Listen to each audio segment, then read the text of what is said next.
Благодарам, председателе. Почитуван колега Тунтев, имаме техничка влада или немаме? Вие сте во владата или не сте? И вие сте во власта и ние во власта. Еднакво право имаме за анкетни комисии. Ваш министер го раководи тоа министерство.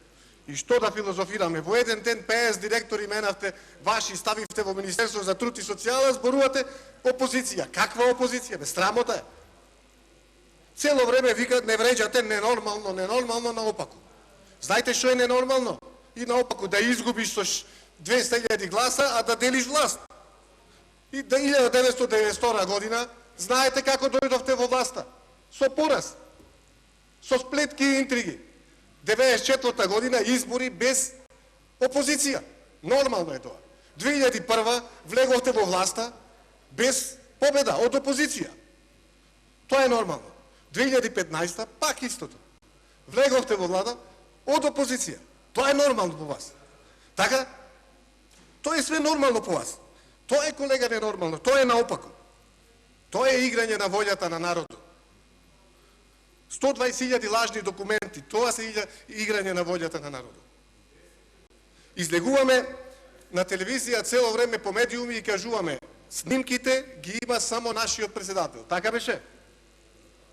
И сите се сложивне, никој не ги чита, никој не ги гледа, никој не ги анализира. Ми треба многу време да ги анализирам. Така беше? Е, сега наеднош 70.000 снимки во некоја друга куќа, кај некои други луѓе. Ако ги имаше само председателот, кој ги даде тие снимки? Ние не бараме политичка одговорност од тие луѓе тројца. Ние бараме од тој што ги имал снимки да ги дал. Тука е политичката одговорност. Ова е најголем фалсификат од кога постои Република Македонија како држава. Тоа е срам за сите што се инволвирани. Ние имаме тука лажни документи заполно од нас политичари. Па луѓе се играме со семејствата, со авторитетите на тие луѓе. Дали тоа го размислуваме ние? Лажни пасоши, лажни лични карти, лажни сметки. Па тоа е играње, тоа е ненормално. Ајде да го откриеме. Ајде, Стојко, да го откриеме. Влезете во комисија да го откриеме. Кој ги правил тие? Да видиме. Кој стои позади тоа? Ја блокиравме првава комисија, сега ја нечиме вторава комисија, а ја сакаме вистината. А која вистина ја сакаме?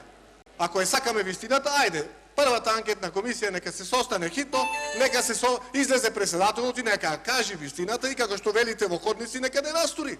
Ево, чекаме, ајде. Да видиме. Благодарам.